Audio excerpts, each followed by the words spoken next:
दिंडोरी तालुक्यात दहीहंडी उत्सव साजरा। दिंडोरी तालुक्यात आज मंगळवार दिनांक 27 रोजी अनेक ठिकाणी दहीहंडी उत्सव मोठ्या उत्साहात पार पडला। यावेळी तालुक्यात अनेक ठिकाणी दरवर्षीप्रमाणे पारंपरिक पद्धतीने दहीहंडीचा कार्यक्रम करण्यात आला। यामध्ये नवतरुणांनी व बालगोपाळांनी सहभाग घेऊन दहीहंडी फोडण्याचा कार्यक्रम केला।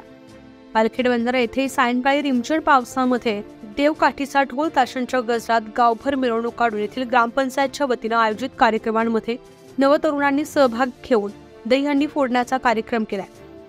तर जिल्हा परिषद प्राथमिक शाळेतही विद्यार्थ्यांनी 4 वाजताच्या सुमारास गोपालकाला करून दहीहंडी उत्सव साजरा केला। यावेळी गावातील विविध क्षेत्रातील मान्यवर, ग्रामस्थ, महिला, विद्यार्थी व शिक्षकवृंद मोठ्या संख्येने उपस्थित होते। न्यूज 15 मराठीसाठी प्रतिनिधी बापू चव्हाण, नाशिक।